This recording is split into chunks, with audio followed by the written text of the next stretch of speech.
Hi, everybody, and welcome to the 24th Annual Miami Jewish Film Festival, one of the world's largest and oldest Jewish cultural events. We want to thank all of our members, our sponsors, community partners, and volunteers.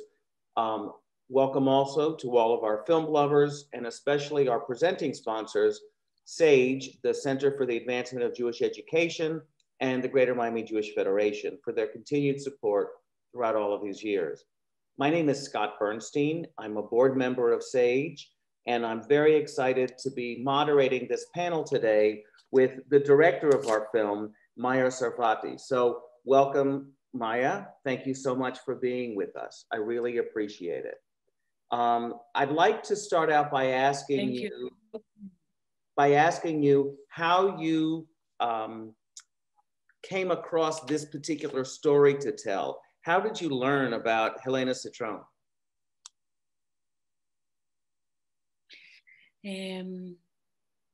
First of all, I'm very glad to be here, to be part of the Miami Festival.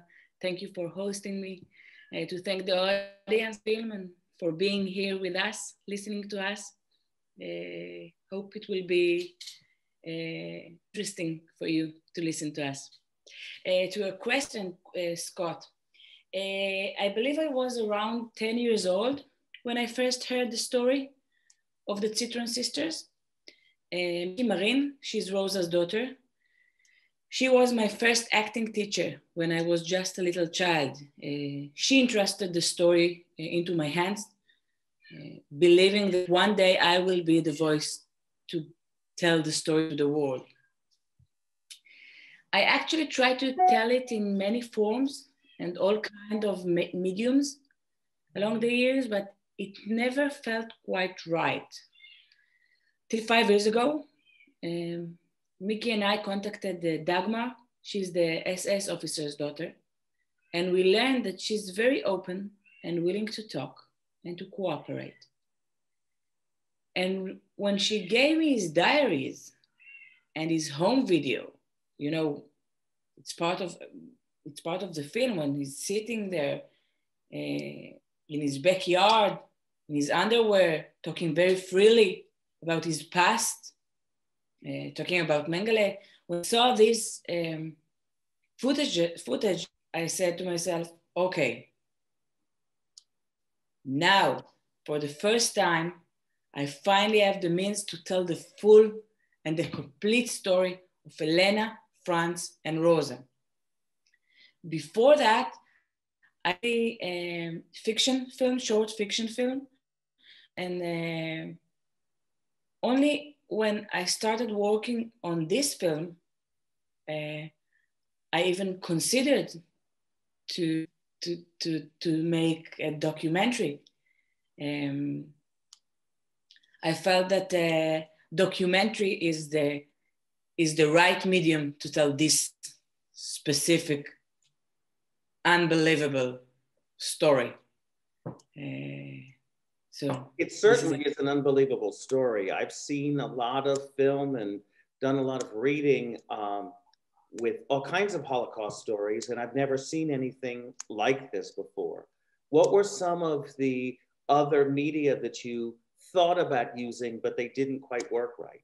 Why was film so much better? Well, I tried to write it also as a fiction script. Right. Also as a novel. Also at some point when I was much younger, I originally come from a theater. I was on stage for most of my childhood. But it always felt that my words are too small. That they are failing to feel true. So when I started working on the story as a documentary, I realized that my job as a director, as a storyteller, is only to be the stage. This time I am the stage that upon it the characters themselves tell the story in their own words. This is their memories. So they can say what I could, yeah. That's fascinating to me. Can you tell us a little more about your background, starting on the stage and how that developed to you becoming a director, you becoming the stage? That's fascinating. Well, as I said, Mickey Marin, the daughter of Rosa, she's my acting and dancing teacher. She's my mythological teacher, art teacher. For most of my childhood, as I said, I was on stage as an actress,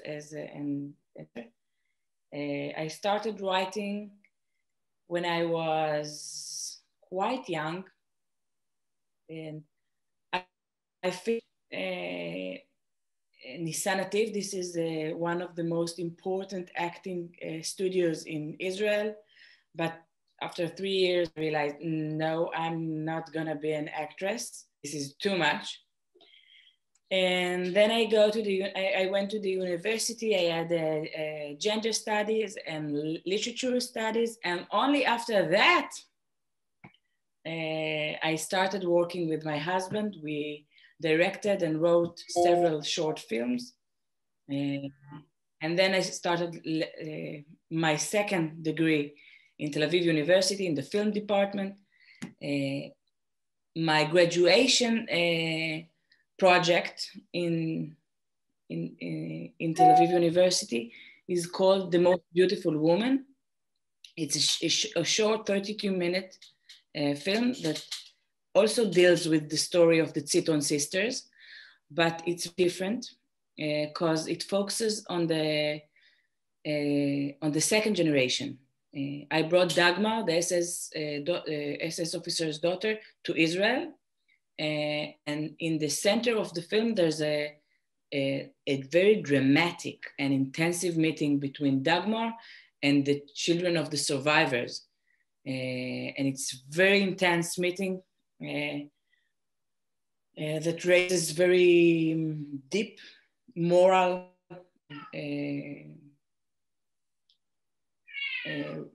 mainly questions regarding responsibility and being a second generation to each side and what does it mean. And this film, The Most Beautiful Woman, actually won the Student Academy Award in 2016, and we've been to LA, and it was very exciting. Congratulations. Love was not, thank you. It was nice. Love was not won the Doc Aviv. This is the big Israeli documentary film festival, which makes us, which gave us a qualification to enter the Oscar race next year, not this one, the next year. So, but exactly. It's a long shot. It's exciting. It's very, very exciting. So it is. When you first heard about Dagmar, the SS officer's daughter, what do you think made her willing to talk? This had to be a painful part of her history. Why do you think she was so willing to talk to you and to cooperate? Well, I think that Dagmar, at first, from her perspective, when she came to Israel, she came to meet the children of the two women that her father saved. She came here expecting to be treated as the daughter of the hero. This is a big part of why the meeting was so dramatic. I'm sure. Because France did save Helena and Rosa and risked his life more than once for her, for Helena, meaning he truly loved her. But I must say that from my perspective, Franz didn't change. He still was an SS officer. And he took part in this horrific death facilities in Auschwitz on a daily basis. And he never came to say, well, what happened there was wrong. You know, in one of the love letters he sent to her, he says, if only we have won the war. What the hell does that mean? So that was very striking to me. I agree with you. But you know, I from the first moment that I started working, started working on this film. One of the things that most fascinated me in this story was the ambivalence of the two main figures, the SS officer Franz and the Jewish victim Helena, because you can't really speak about Franz as pure evil. He was a sadistic SS officer in Auschwitz. There is no argue about that. He took part in the selection, you know, after a very thorough research in Austria regarding the trials and the testimonies in the trial. I can say I'm quite confident saying that one of his jobs in Israel, in Auschwitz, was to take all the poor that didn't go through the selection, all the old, the sick, the children, the women, from the ramp into. So this is a very, very active part in the death process in Auschwitz. But parallel to that he was a very sadistic SS officer. He bet women and men. There is this one testimony in the film that this woman says that he bet her so hard that she broke her pelvis. How hard do you have to beat somebody to break this bone? Anyhow, but parallel to that, he also was quite a romantic and tender man that is capable of pure love and compassion. And Helena is also not the classic imaginary victim. You know, she's a strong woman with a strong survival drive, willing to do whatever she needs in order to save herself and to save her sister. And these gray zones between evil and pure, good and bad, these are the areas that drives me as a storyteller. This is what fascinated me in the story. This is what makes the story so relevant to our lives today. You know, it's not like, wow, listen, I stumbled across a very unique story that happened 70 years ago. No, it's relevant to us because it's about humanity.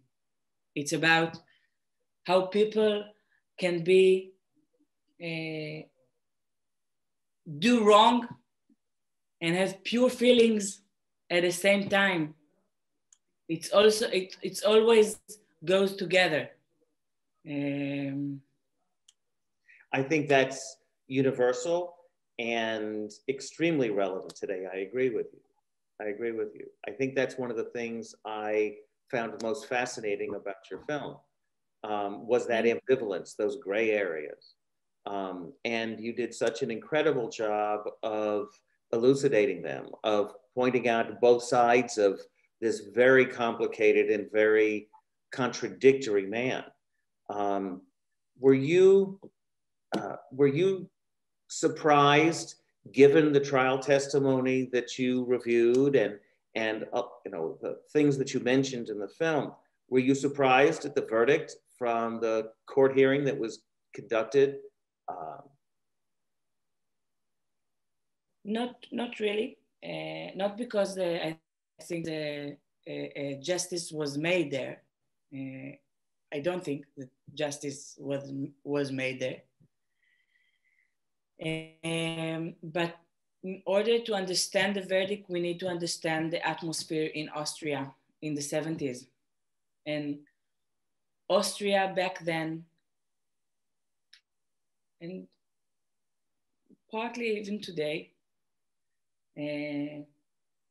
didn't want to look back to the past and to take responsibility about regarding her share in the events of World War II. You know, there is the Anschluss when Hitler came to Austria and the Austrians were out in the street, but Austria mainly saw herself, if you can, the Austrians saw themselves as victims for most of the time. But regarding the trial itself, Herman Langbein, which is, by the way, it's a nice anecdote. So I'm making a detour, okay, if you allow me. Please do. Our Austrian producer, because this is an Israeli Austrian co-production. So our Austrian producer, his name is Kurt Langbein. His father, Herman Langbein, he is also an Auschwitz survivor. I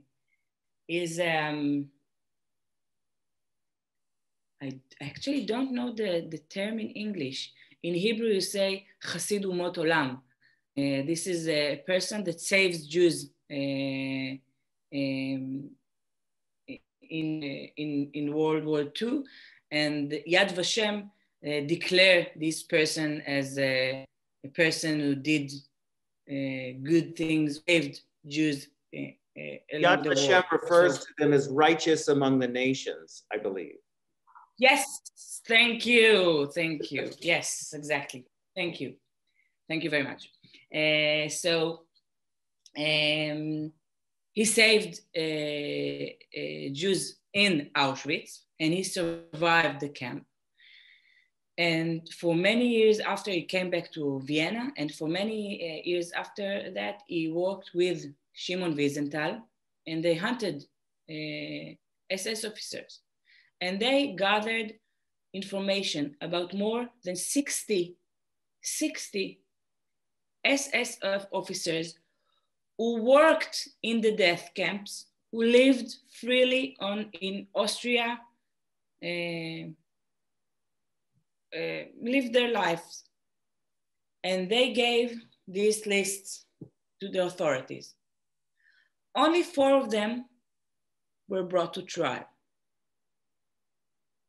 Franz Wunsch, this is the SS from our film, it's the last trial that was, all of them were acquitted, of course, and Franz Wunsch trial is the last one that was held in Austria.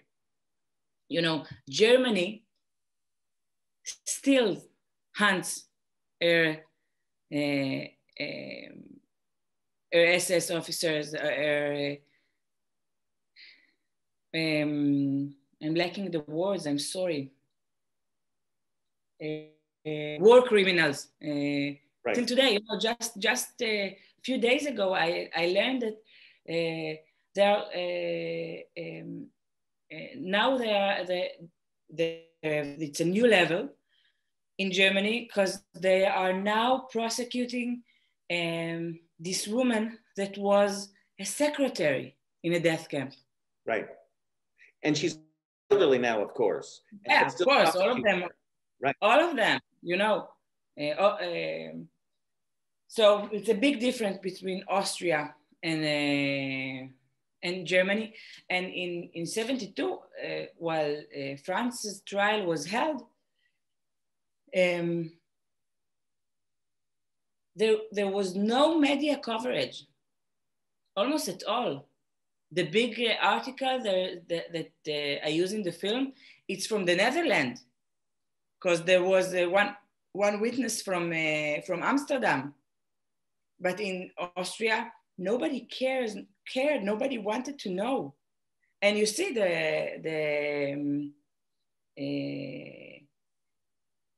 it was a trial with juries. So you see one of the juries that we were able to locate and was willing to talk to us. He says he said it bluntly, no, that he has no, he doesn't express any sorrow regarding that. He says it very clearly from the very beginning. We were on his side. Of course they were on his side. It's their mothers and their fathers. Right. So, and if we're talking about the trial, I would say that for Helena, so having said all that, it's clearly why, well, I'll start differently. For Helena, the question whether she should go and testify or not was very dramatic. Very. It was a big dilemma. But eventually, I don't think that her testimony made a difference. I'm quite sure he would have been acquitted whether she gave this testimony or whether she didn't. And that's because of the political situation in Austria at the time. Yes. But I'm sure it was quite a dilemma for her personally to go through. A very dramatic moment with life threats, letters and phone calls. And it was a very dramatic moment for her, of course. Was she also threatened after her testimony? Again, I'm sorry? I know she was threatened before she decided to go to Austria to testify. Did she receive any more threats after the trial, after she testified? Not that I know of. Not that I know of. So once she testified, from her standpoint, it was done. As far as your past in Auschwitz can be done, it's at any point in life. Very good point. That's exactly right. As far as it could possibly be done, right. What feelings did she have for Dagmar, the SS officer's daughter? I mean, when they met, were they able to talk about anything at all? Yes. Did she Helena, meet, or had she already passed by then? Helena, Franz, and Rosa all were died along the 28. They weren't alive by when then. Dagmar came to Israel. It's only the second generation meeting. Right. I never met Helena. I never met Rosa. I always, all of my life, I was one step away from them. I've been to Rosa's home, only for when she died, to give my condolences to Mickey, to her daughter. Right. Never met them. I was struck at the very beginning of the film, the first photograph of Helena. I mean, she's clearly in Auschwitz. You see the stripes, she's wearing the uniform, but she's smiling. And that was such a striking image, because I didn't think anyone could ever smile in Auschwitz. It was really a shocking image to see, and an incredibly effective way to start the film with that as one of the first images. It was just shocking to me. Yes, it's quite a unique image. I can say that, well, she's not only smiling, she's also quite healthy. Healthy, yes. She doesn't look undernourished. She doesn't look sick. Correct. Well, there are two main reasons for that. The one is that she's working in the Canada facility, right. Which, the best place to be in Auschwitz. Right. And the second one was her relationship with Franz. He helped her, and she helped others around her as much as she was able to. This picture, it's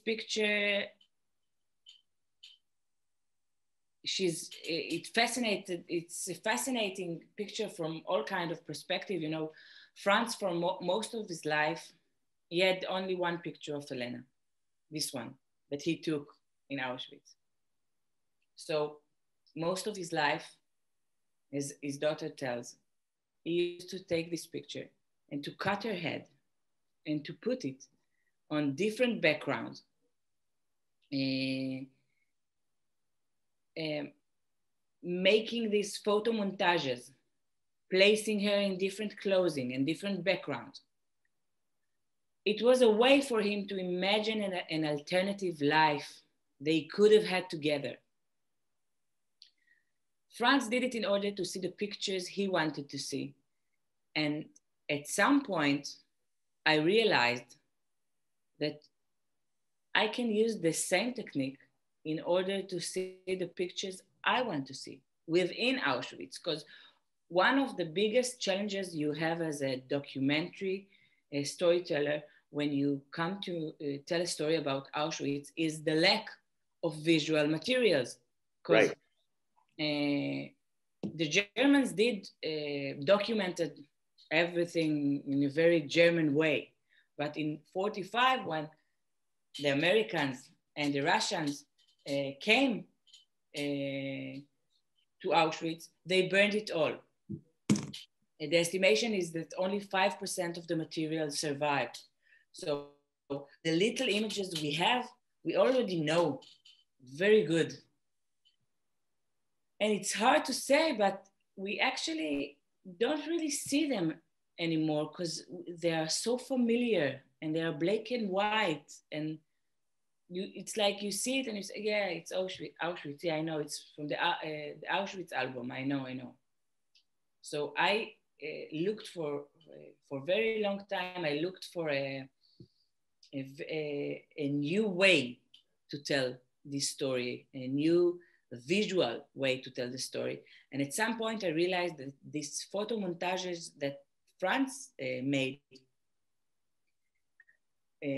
this is where my solution is lying.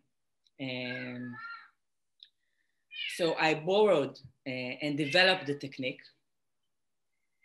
And I worked with two wonderful Israeli artists, Shlomit Gofer and Ayelet Albenda. We worked with real archival photos from the period, from the war and the camps. And we made this kind of 3D multi-layered photo montages. It was all handmade. You know what? If you allow me, it would be great, I think, if I can show you some pictures. It would be wonderful if you could. Yeah. So we made this 3D multi-layered photo montages. It was all handmade and shot in a studio. It was intentionally made quite roughly. In this way, I thought that the audience will be able to distinguish between a real valid historical document and an imaginary illustration of my creation. Because even though I work with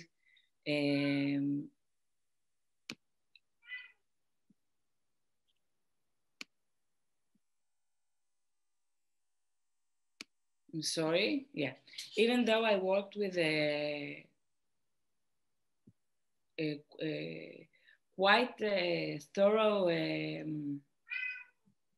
research, and all the photo montages was based on testimonies and pictures of real archival footages. It's all still imaginary. It's my imagination. I imagine this is the way these dramatic scenes look alike. So it was very important to me that that in every moment of the film, the audience will be able to distinguish between what he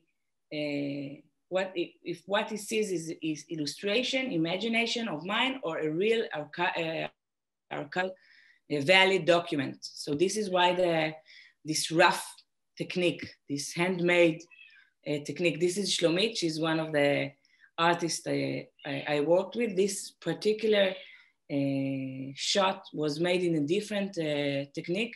As you can see, all the Auschwitz buildings here are 3D dimension, and not, we called the other way, we called it a 2.5 Ds, because it was placed in the surrounding, but it's still paper cuts. So it was a 2.5 Ds.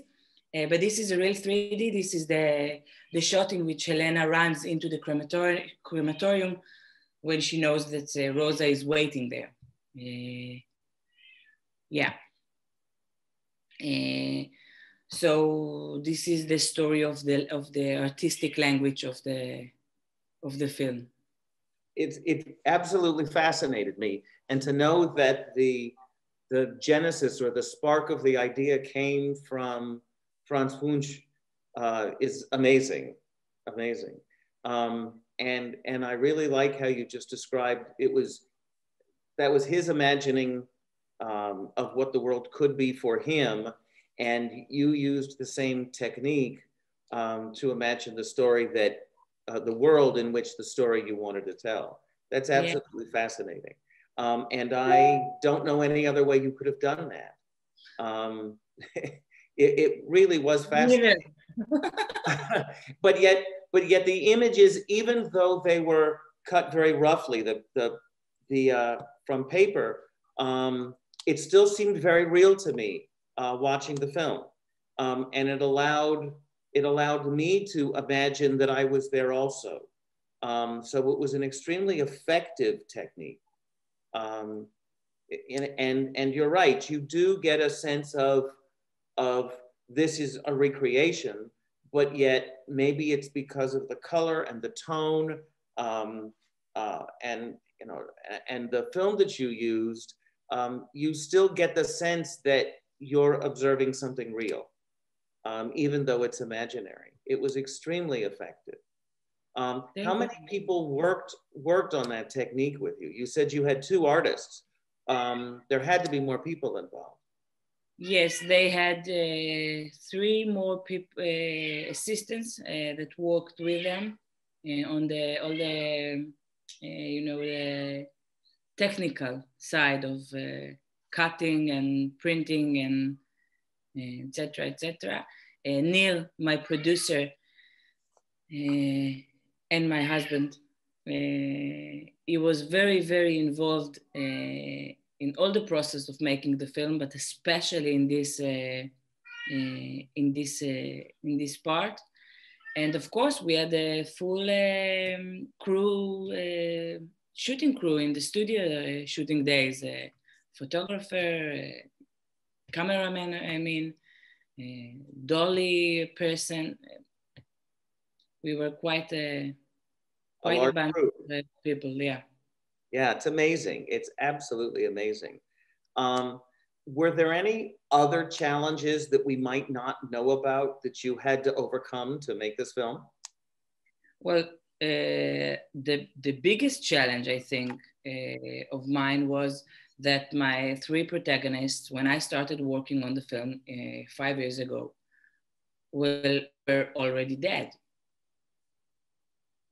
So I can't make interviews of my own, asking them what I want to ask. I can't film them and create scenes and interactions. And all I have is it's Helena's testimony from the Shoah Foundation, from Steven Spielberg project, Rosa's testimony. It's a personal, private family testimony, and Franz, which is obviously a family archive right. testimony. So I realized from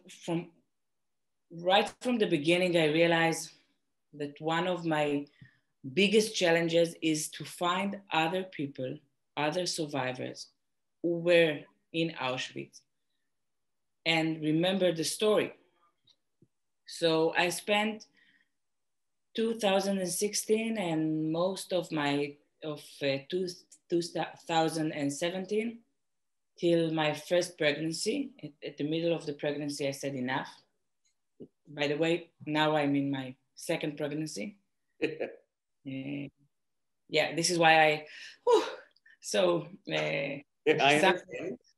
Because he's sitting here now as we are talking. I'm sorry to share. No, that's quite all right. So back to our topic. So I sat for almost 1.5 years. I sat in Yad Vashem archive in Jerusalem, looking for testimonies of women survivors who were among the first transport to Auschwitz, because Helena was on the first transport, or women who worked in the Canada facilities. I watched mainly Slovakian women testimonies. I think I watched dozens. I don't want to exaggerate and say hundreds, but I saw, wow, lots of shocking testimonies of Auschwitz survivors. And I watched it hoping that they would remember and mention Helena, Rosa, and Franz. It was a terrible period. I used to come back home devastated, really. I used to wake up in terror in the middle of the night, haunted by the stories. One thing I can tell you for sure, I cried more than usual back then. But there were also moments of light in these days, at least from a scriptwriter point of view, because to my surprise, quite a few of the survivors devoted precious minutes of their personal testimony to this story. You know, women who talks about their own lives, and they sit there and they talk about Helena and Franz and Rosa.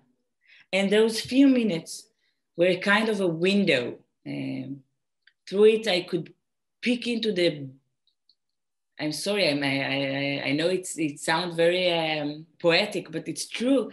I could peek into the buried history. Their words helped me understand what is the real day-to-day meaning of the bombastic headline, an affair between an SS officer and a Jewish prisoner in Auschwitz. They gave color and smell and sound to the story. They gave it life. I was able to locate 7 of the women and interview them myself. 2 of them are no longer alive, and they have not seen the film. The rest of the testimonies in the film are the product of the important and valuable efforts of recording testimonies by Yad Vashem and the Shoah Foundation by Steven Spielberg. I call these brave and beautiful women in the film the chorus of the 1,000 women For me, all of them together are the fourth protagonist of the film. There is Helena, Rosa, Franz, and the women's chorus. I see them as in the classical Greek tragedy. The chorus accompanies and unfolds the story. But there's a one big difference. Here, the chorus does not speak in one voice. Opposite of that. Each and every one of them brings a different voice and a different gaze at Helena and the whole story. I love each and every one of these women. They're brave, they are honest, they are nasty, they are pathetic and full of envy. They are wonderfully human and fearlessly honest. I adore, I admire each and every one of them. I truly do. And I think, if I may say, that this chorus project, as I see it, is one of the most important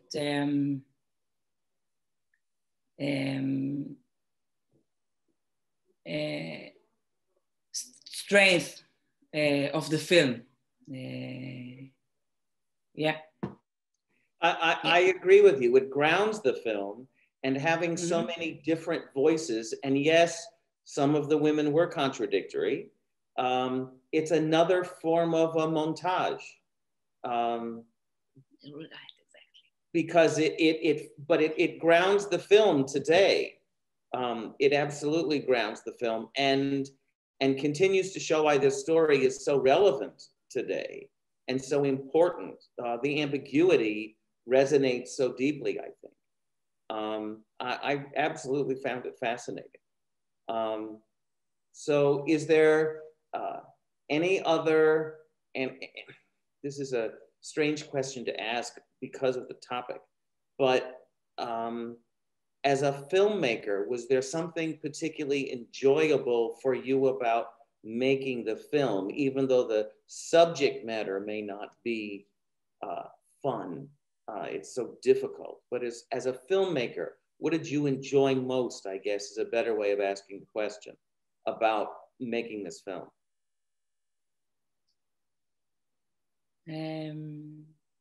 I think that the questions the film raised, the story raised, intrigued me from the first moment. And I think the story offers a very unique female perspective of Auschwitz, and it raises a fundamental ethical and moral questions regarding relationships, authority. Is it even possible to speak in terms of love when we are talking about an SS officer and a Jewish victim under the horrific condition of Auschwitz? Can you talk about free will or free choice? And the film offers various answers to these questions, I believe. I hope so. This is what I meant it to do. And I hope that by watching it, you as an audience will be able to choose for yourself the right answer.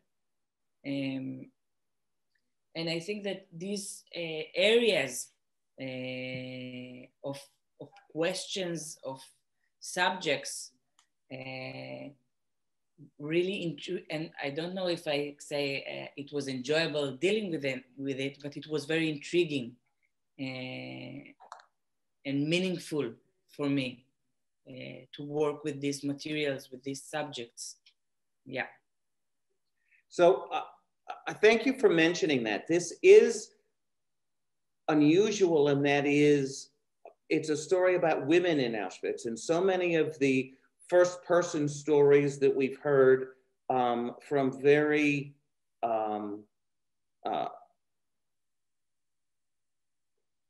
so many of the writers who've written individual stories are men. I'm thinking of Elie Wiesel and Primo Levi, for example, who've written these very personal stories, but we always hear the men's perspective. And there aren't nearly as many women's stories that have come into the public consciousness as much. Clearly, there are many, many stories that are recorded, but they're not as well known. So thank you for shining a light on these women and these stories. Of the 1,000 women who were part of this first transport, first, it's very unusual that anybody could survive at Auschwitz for over 3 years. But how many of these 1,000 women survived? Do you know? I don't know to say the exact number, but ironically, it's quite high percentage from these first transports. Well, as you can expect, if you are from the first there, you learn the tricks, and you know how to survive, and you manage to get to good positions as the Canada facilities, which was lots of Slovakians were in the Canada facilities, to get good jobs and good positions, and to know personally the guards. So it's surprisingly high number. But regarding what you said about the female perspective, I would say that in the beginning of the film, there is the part which they tell about how when they arrived to Auschwitz, they cut their hair and they took their clothes, and they had this vaginal test with all the blood in the pool. And mainly producers, I must say, used to tell me, you should take it off, because we know this. It's already been told. And I said, no, I'm sorry. It's not from the female perspective, because it's different. When she's talking about being naked in front of an SS officer, it's a very different experience as a woman in this situation. It's very different. And I also said, it's very important for the story to understand from what position this relationship grew, and how weak and exposed you are as a female prisoner in Auschwitz. Even though it's not like it was a thing, because the Germans, the SS, mainly didn't touch the Jewish women in Auschwitz or other camps, because it wasn't allowed, because they were like, I'm sorry, but like rats. You don't touch them. Right. Also, but I felt that this opening scene is very important for me, to the story, and also principle to tell the female perspective of this known process of arriving to Auschwitz. Yeah. Are there any other elements of the film that you think are different from a woman's perspective? I mean, the whole subject matter about even having a conversation about love is so unusual. But are there other aspects, other aspects of the story that you feel are different from a woman's perspective? I think that Rose's story raises the theme of motherhood in Auschwitz very, very strongly. You know, she was taken from her hospital bed. I'm saying it now, and I'm expecting. It's like I'm 2 weeks away from delivery. She was taken from her hospital bed 3 days after giving birth to a child. When she was on the train, she says that she couldn't breastfeed him. She was so frightened, the milk stopped. Right. For me, one of the most strong sequences, not sequences, but one of the most powerful moments of the film is when one of the women says that Rosa looked for her child and he was gone already. And she was with his little hat. And she says, if you see my child, please give him this hat because it's cold today. And this 3 days baby is gone. Also a 6 years old child, of course, of course. So I think that Rosa's motherhood perspective is very strong. Heartbreaking. Yes. Very much so. Very much so. So are there any final thoughts that you want to convey to our audience who just watched this film?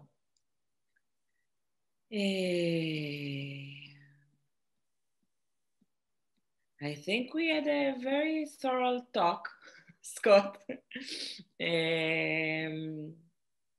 Yeah, very emotional as well. Very emotional.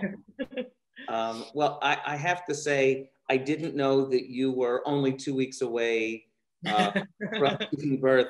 Under those circumstances, I'm very grateful that you spent the time with us today. That was extremely generous of you.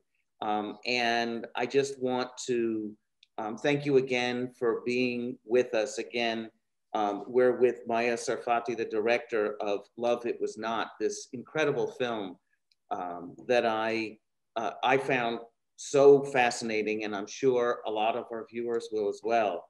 I want to thank all of our members and sponsors and community partners, all of the volunteers, and again, particularly SAGE and the Greater Miami Jewish Federation. Thank you to our audience for participating on this talk afterwards and for participating in the 24th annual Miami Jewish Film Festival. So with that, I wish you the best of luck in 2 weeks. And thank you again for sharing this incredible story with all of us. We're very grateful. Thank you. Thank you, Scott. It was a pleasure talking to you. Thank you all for watching. Thank you for the Miami Jewish Film Festival for hosting us. Hope to see you in person sometime. That would be wonderful. I would love it. I would love that. That would be fantastic. Thank you very much. Thank you. Thank you very much.